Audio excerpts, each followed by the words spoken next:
नमस्कार। आज हम डिस्कस करेंगे इंपॉर्टेंट नेशनल इंटरनेशनल अफेयर के क्वेश्चन, आप करंट अफेयर के क्वेश्चन भी कह सकते हैं। आपका आने वाला चाहे पेपर 1 का एग्जाम है, चाहे हाई कोर्ट का एग्जाम है, या Himachal Pradesh public service commission या राज्य चयन आयोग के अपकमिंग एग्जाम्स के लिए तैयारी कर रहे हैं, तो डेफिनेटली आपको यहाँ से हेल्प मिलेगी, जैसे कि पहले भी मिलती रही है। अभी जो है हम डिस्कशन को क्वेश्चन नंबर 1 से स्टार्ट करते हैं। बोलते हैं how many women won 2025 Delhi assembly election. तो बोलते हैं कि 2025 में अभी दिल्ली विधानसभा में जो है चुनाव हुए हैं, यहाँ पर कितनी महिलाओं ने जो है जीत हासिल की है। तो अभी जो है वो 2025 में जो दिल्ली विधानसभा के इलेक्शन हुए हैं, यहाँ पर 5 महिलाएं जो है जीत कर आई हैं। ये जो दिल्ली है, इसके बारे में क्वेश्चन डेफिनेटली एग्जाम में बनेगा, जो दिल्ली के इलेक्शन हुए। अगर हम दिल्ली की बात करते हैं तो दिल्ली में जो असेंबली आती है उसमें कितनी टोटल सीट्स आती हैं विधानसभा में। तो विधानसभा में दिल्ली में 70 सीट्स जो है वो आती हैं। 70 में से जो है वो 5 तो महिलाओं के द्वारा जो था वो जीती गई। और इसमें से भी अगर हम देखेंगे तो 2 पार्टियां थी यहाँ पर जिनको बहुमत मिला है, एक तो आम आदमी पार्टी और एक जो है वो बीजेपी। तो बीजेपी तो जीत गई है, बीजेपी को जो है वो टोटल 48 सीट्स जो है वो आई हैं, और आम आदमी पार्टी को जो है वो टोटल 22 सीट्स आई हैं। बाकी किसी पार्टी को कोई सीट नहीं मिली है, कोई इंडिपेंडेंट नहीं जीता है, कोई यहाँ से कांग्रेस का कैंडिडेट जो है वो नहीं जीता है। अगर हम बात करते हैं कि टोटल वोटिंग कितनी हुई थी, टोटल टर्नआउट यहाँ पर कितना रहा, क्योंकि पब्लिक सर्विस कमीशन का अगर आप प्रीवियस सिनेरियो देखेंगे तो महिलाओं के ऊपर इलेक्शन को लेकर खास तौर पर कॉन्सेंट्रेट किया गया है, और टर्नआउट वहाँ पर कितना रहा वो भी पता होना चाहिए। तो 60.54% जो है वो वहाँ पर वोटिंग जो था वो हुई थी, ये भी पता चला आपको। और 70 अगर यहाँ पर टोटल सीट्स हैं, तो 70 सीट्स में से अगर किसी को बहुमत में आना है तो कितनी सीट्स चाहिए होती हैं, 36 सीट्स जो है वो चाहिए होती हैं। भारतीय जनता पार्टी के पास जो है 48 सीट्स जो है वो यहाँ से आई हैं।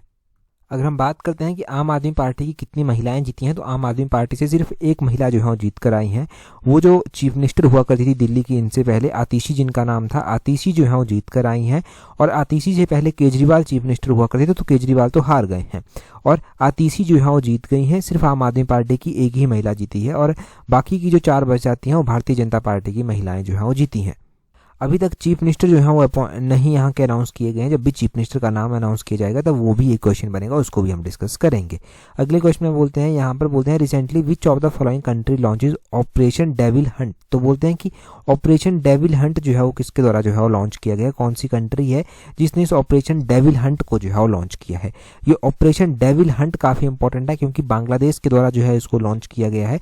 ऑप्शन डी सही आंसर है। बांग्लादेश के द्वारा क्यों इसको लॉन्च किया गया, क्या पूरा सिनेरियो है बांग्लादेश का। अब देखिए, बांग्लादेश के द्वारा ये जो ऑपरेशन डेविल हंट लॉन्च किया गया है, ये इसलिए लॉन्च किया गया है क्योंकि जो बांग्लादेश की फॉर्मर प्राइम मिनिस्टर हुआ करती थी शेख हसीना, और उनके परिवार से लेकर शेख हसीना और उनके परिवार से कोई भी जो है वो बड़े क्लोजली जो था वो रिलेट करता था, बड़े क्लोजली जो था वो लिंक था, तो उनके ऊपर एक्शन लेने के लिए जो है ये जो है वो लॉन्च किया गया है ऑपरेशन डेविल हंट। एक तरह से यहाँ पर उनकी प्रॉपर्टी को जो है टारगेट किया जा रहा है, इस तरह के एक्टिविटीज जो है वो की जा रही हैं। अब बांग्लादेश का सिनेरियो क्या है, बांग्लादेश का सिनेरियो ये है कि बांग्लादेश जो है वो इंडिया का पड़ोसी जो है वो देश है, और इंडिया के साथ सबसे लंबी बाउंड्री जो है बांग्लादेश की लगती है। कुछ टाइम पहले बांग्लादेश में जो है वो वहाँ की सरकार को जो है वो गिरा दिया जाता है। एक तरह से कहीं तो वहाँ की जो प्राइम मिनिस्टर थी शेख हसीना, उनको वहाँ से भागना पड़ता है जान बचाकर, और वो इंडिया पहुँचती हैं। अभी तक वो इंडिया में ही शरण लिए हुए हैं। अब वो बांग्लादेश तो जाने से रही, अभी तक का जो रिसेंट सिनेरियो चला हुआ है, परंतु बांग्लादेश में फिर जो एक इंटरिम गवर्नमेंट बनाई गई है, यहाँ पर इलेक्शन तो नहीं हुए अभी, परंतु एक इंटरिम गवर्नमेंट बनाई गई है, अस्थायी रूप से सरकार बनाई गई है, उसको कौन लीड कर रहा है वो भी क्वेश्चन बनेगा। तो बांग्लादेश की जो अस्थायी सरकार बनी है उसको मोहम्मद यूनुस जो है वो, मोहम्मद यूनुस का नाम आपने ध्यान रखना है, मोहम्मद यूनुस जो है वो उसको लीड कर रहे हैं। मोहम्मद यूनुस जो है वो इम्पोर्टेंट इसलिए भी हैं क्योंकि इनको नोबेल प्राइज भी जो है वो मिल चुका है। मोहम्मद यूनुस को जो है वो क्यों नोबेल प्राइज मिला था और कौन से ईयर में नोबेल प्राइज मिला था, इनको जो था 2006 में जो था वो नोबेल पीस प्राइज जो था वो दिया गया था, शांति के लिए इनको ये प्राइज दिया गया था 2006 में। और मोहम्मद यूनुस के द्वारा जो था वो ग्रामीण बैंक करके जो है वो इस तरह से जो है वो कॉन्सेप्ट लाया गया था ग्रामीण बैंक का, और इसके लिए जो था वो इनको ये नोबेल पीस प्राइज जो है वो 2006 में जो है वो दिया गया। इंडिया कितना किलोमीटर बाउंड्री जो है वो शेयर करती है बांग्लादेश के साथ, और इंडिया के कौन कौन से स्टेट जो है वो बांग्लादेश के साथ बाउंड्री शेयर करते हैं। इंडिया के देखो 5 स्टेट ऐसे हैं जो बांग्लादेश के साथ बाउंड्री शेयर करते हैं, और ये 5 स्टेट कौन कौन से हैं पहले हम वो जानते हैं। ये इन 5 स्टेट्स में जो है वो आ जाता है, एक तो वेस्ट बंगाल आ जाता है, एक मिजोरम आ जाता है, एक मेघालय आता है, एक त्रिपुरा आता है, एक असम आता है। और इंडिया लगभग 4096 किलोमीटर बाउंड्री जो है वो बांग्लादेश के साथ जो है वो शेयर करता है। अगला क्वेश्चन देखते हैं हमारे पास क्या पूछा गया है नेक्स्ट क्वेश्चन में बोलते हैं the 15th edition of Aero India 2025 has been organised in which city. तो बोलते हैं कि एरो इंडिया का अभी 15वें नंबर का जो है संस्करण हुआ, वो बोलते हैं कि हाल ही में किस शहर में आयोजित किया गया। तो एरो इंडिया का जो अभी जो है वो 15वें नंबर का संस्करण हुआ। पहले तो ध्यान रखना है कि कौन से नंबर का प्रसंस्करण है इसका, ये 15वें नंबर का संस्करण है इसका, और ये आयोजित किया गया था बेंगलुरु में। ऑप्शन बी जो है वो सही आंसर है। ये एरो इंडिया का 15वें नंबर का जो है संस्करण भी इंपॉर्टेंट है। अब क्या क्या पॉइंट यहाँ से निकल कर आएंगे। इसका उद्घाटन किसके द्वारा किया गया, तो जो हमारे रक्षा मंत्री हैं उनके द्वारा इसका उद्घाटन किया गया। जो रक्षा मंत्री हैं वो कौन है, उनका नाम है राजनाथ सिंह, उनके द्वारा जो था वो इसका उद्घाटन किया गया। और एक और बात कही गई कि 2025-26 का जो बजट था उसमें जो रक्षा बजट था यानी कि डिफेंस जो बजट था वो कितना था, वो 6.81 लाख करोड़ जो था, ये हमारा बजट था भी जो रक्षा बजट था। एरो इंडिया जो शो हुआ इसकी थीम क्या रखी गई थी, इसकी थीम रखी गई थी the runway to a billion opportunity. ये इसकी थीम रखी गई थी the runway to a billion opportunities, ये थीम इसकी इंपॉर्टेंट है। ये जो एरो इंडिया शो हुआ ना, इसमें जो अलग अलग जहाज हैं जैसे कि हमारे राफेल जहाज है, सुखोई है, तेजस है, सूर्य किरण है, इन सभी लड़ाकू विमानों का करतब जो है वो दिखाई दिया। इन सभी ने जो है वो अपने अपने स्टंट यहाँ पर किए। यहाँ पर जो है वो हिंदुस्तान एरोनॉटिक्स लिमिटेड के द्वारा एक जहाज बनाया गया है जिसका नाम एच इस तरह से रखा गया है, मैं लिख देता हूँ यहाँ पर HJT 36 करके जो है उसको नाम दिया गया है। इसका नाम भी चेंज किया गया और इसको नाम दिया गया यशस कर इसको नाम जो था वो दिया गया। तो इसका नाम भी ध्यान रखना है कि HJT को जो नया नाम दिया गया है वो यशस नाम जो है वो दिया गया है। भारत का जो तेजस जहाज है, तेजस जहाज ने जो है वो क्या किया, 360 डिग्री का जो चक्कर जो है वो हवा में लगाया, और सूर्य किरण ने जो है वो हवा में उड़ान के दौरान जो है वो 3 रंग जो था वो बिखेरे। तो इस तरह से अलग अलग करतब जो था वो दिखाई दिए।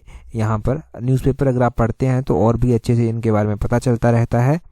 कई कंट्रीज के डिफेंस मिनिस्टर यहाँ पर आए थे जिनके साथ मुलाकात भी की गई राजनाथ सिंह जी के द्वारा, परंतु फिलहाल इतना काफ़ी है यहाँ से याद रखने के लिए। अगला क्वेश्चन बोलते हैं recently N Biren Singh resigned from the post of chief minister of which state. तो बोलते हैं कि हाल ही में एन बीरेन सिंह ने किस राज्य के मुख्यमंत्री पद से जो है और इस्तीफा दिया है।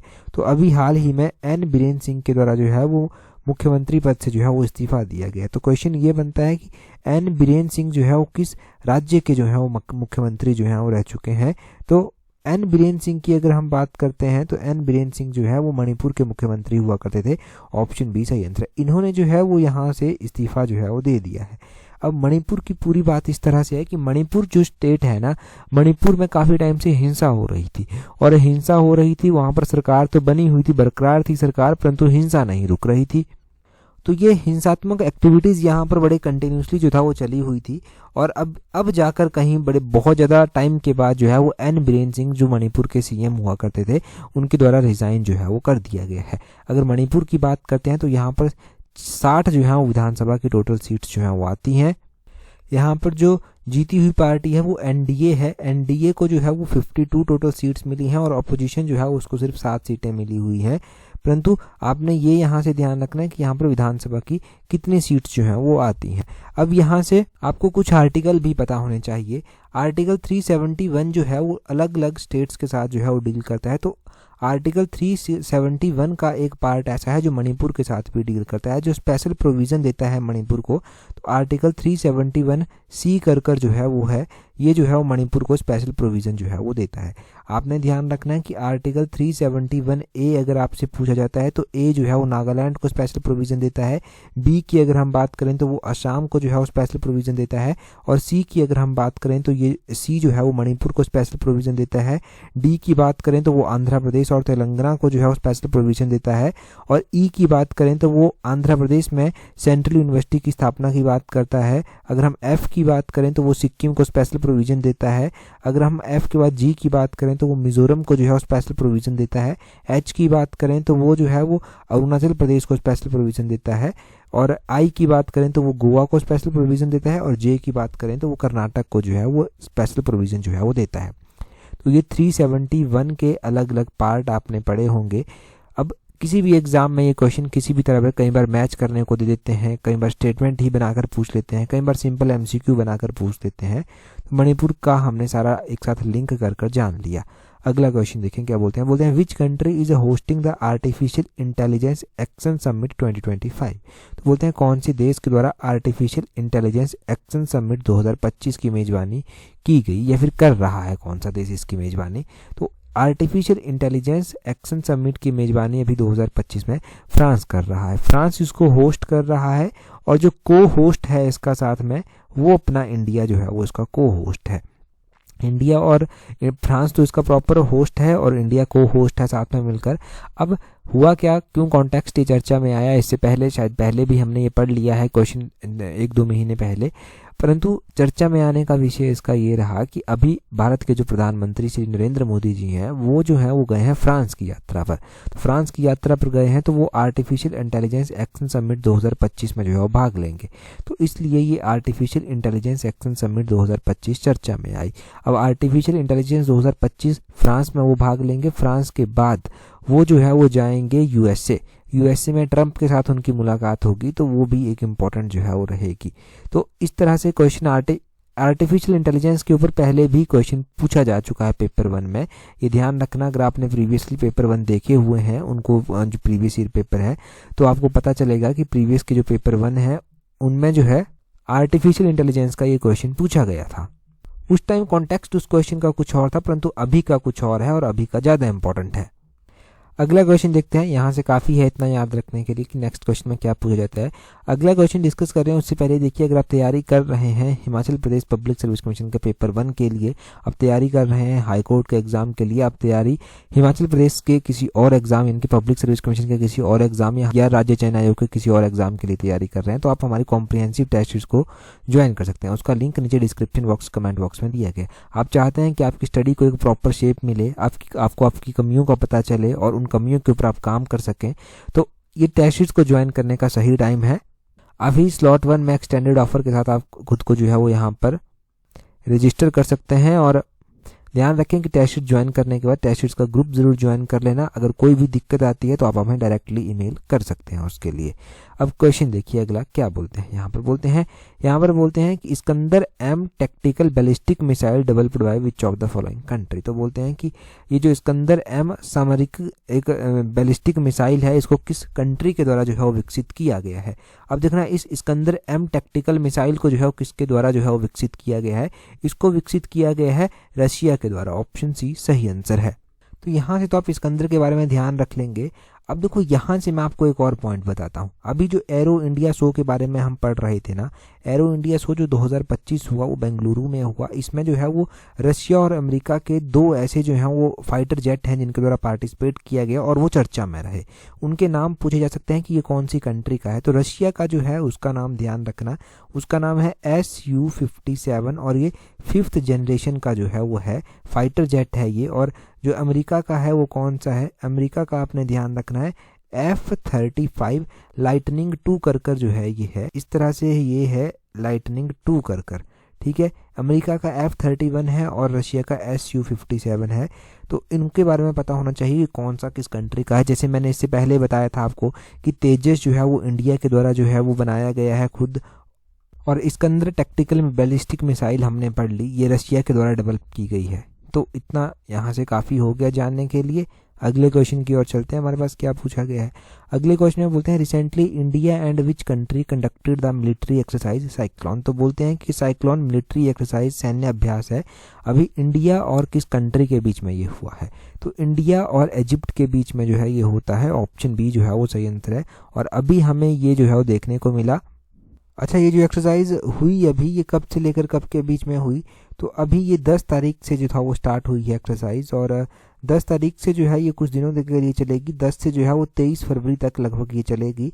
और हुई कहाँ पर, तो राजस्थान में जो है ये एक्सरसाइज जो है वो हुई। तो लगभग 14 दिनों तक की एक्सरसाइज जो है वो चलेगी। अब इंडिया बहुत सारी एक्सरसाइज जो है वो करता है और अलग अलग कंट्रीज़ के साथ हर साल अलग अलग एक्सरसाइज जो है वो की जाती हैं। अब मैं एक बार एक्सरसाइजेज के बारे में आपको रिवाइज करवा देता हूँ, काफ़ी टाइम से हमने किया भी नहीं है रिवाइज। जैसे कि हम बांग्लादेश की बात कर रहे थे, तो एक्सरसाइज संप्रीति कर कर जो है वो बांग्लादेश के साथ इंडिया एक्सरसाइज करता है। इंडिया जो है वो एक्सरसाइज शक्ति करता है, एक्सरसाइज शक्ति जो है वो फ्रांस के साथ जो है वो करता है India. India exercise Surya Kiran करता है, सूर्य किरण जो है वो नेपाल के साथ करता है। इंडिया एक्सरसाइज नोमैडिक एलिफेंट करता है, नोमैडिक एलिफेंट जो है वो मंगोलिया के साथ की जाती है। एक्सरसाइज शक्ति हमने पढ़ा कि फ्रांस के साथ इंडिया करता है। एक एक्सरसाइज मित्र शक्ति इंडिया करता है, मित्र शक्ति जो है वो श्रीलंका के साथ करता है। और एक मित्रा एक्सरसाइज होती है, एक मैत्री कर कर एक्सरसाइज होती है, मैत्री कर कर, मैत्री एक्सरसाइज जो है वो थाईलैंड के साथ जो है वो इंडिया करता है।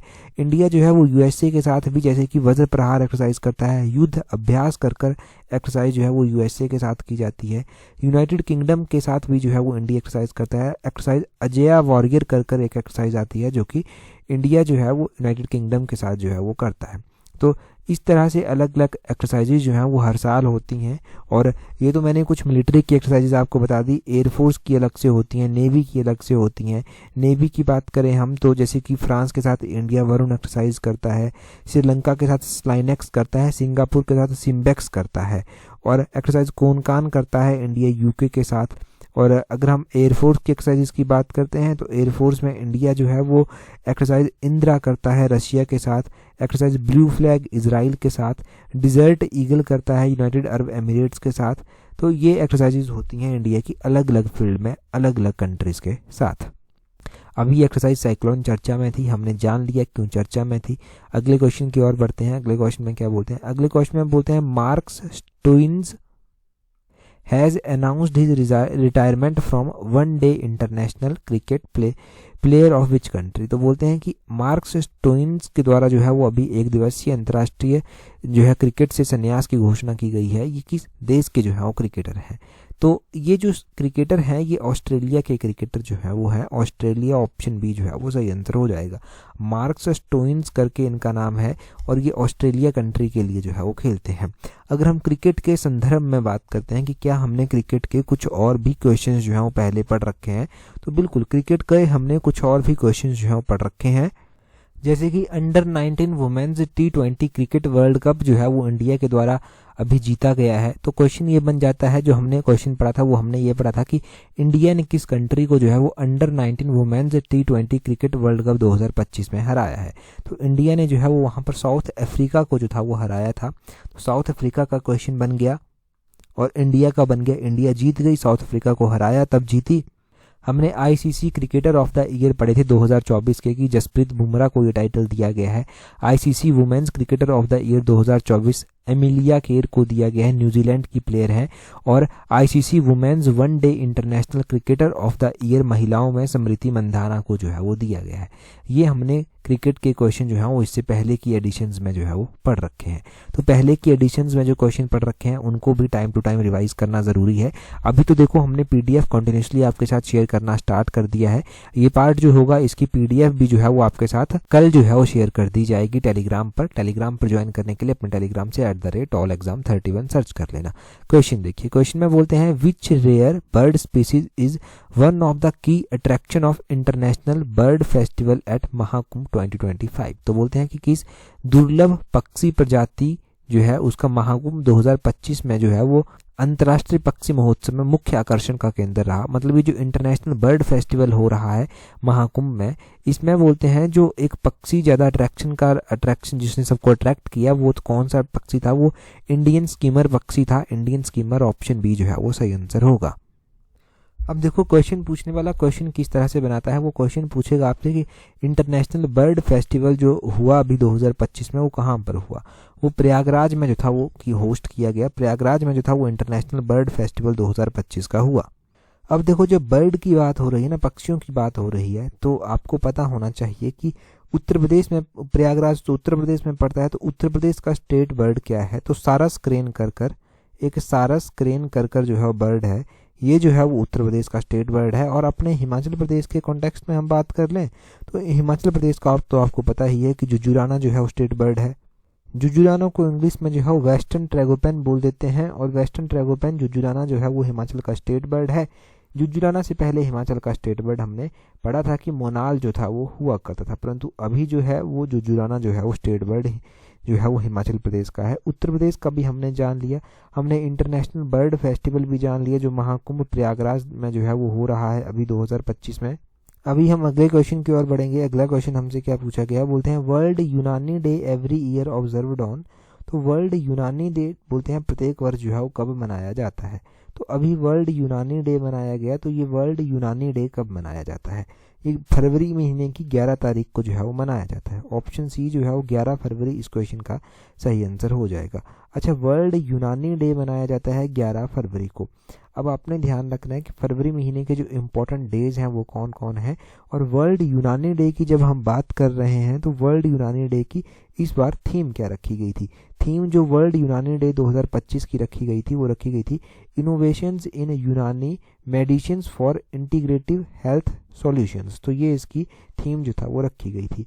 अब कौन कौन से इंपॉर्टेंट डे हमने फरवरी में पढ़ लिए हैं? हमने वर्ल्ड वेटलैंड डे जो है वो पढ़ लिया है। वर्ल्ड वेटलैंड डे हमने पढ़ा था कि फरवरी महीने की 2 तारीख को जो है वो मनाया जाता है।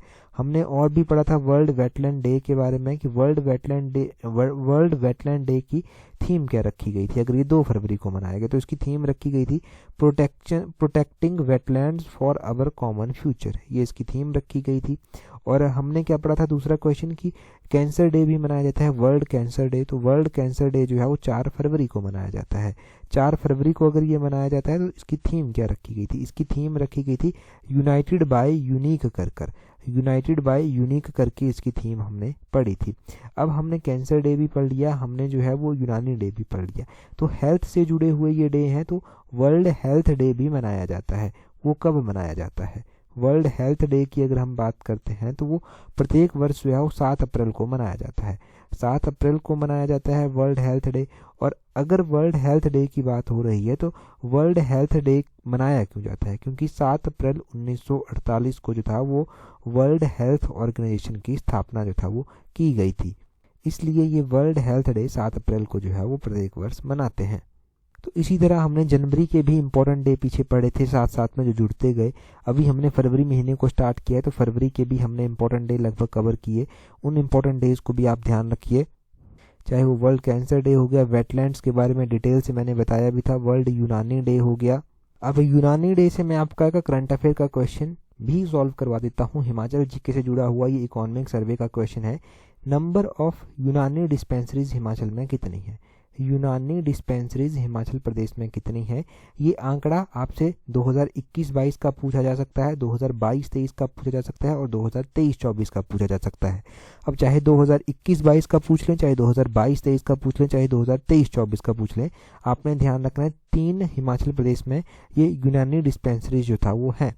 तो नंबर ऑफ यूनानी डिस्पेंसरीज 2021-22, 22-23, 23-24 तक जो है, दिसंबर 2023 तक जो है, ये 3 यूनानी डिस्पेंसरीज हिमाचल में आती हैं। अगला क्वेश्चन देखिए, अगले क्वेश्चन में क्या बोलते हैं?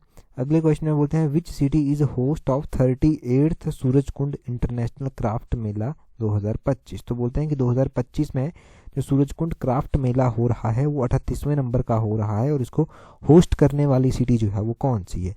आपके पास 4 ऑप्शंस जो हैं वो दी गई हैं। इससे पहले का जो करंट अफेयर्स का पार्ट था उसमें ये पहला ही क्वेश्चन हमने डिस्कस किया था। अभी आप जल्दी से कमेंट कर जो है वो अपना आंसर बता दीजिए।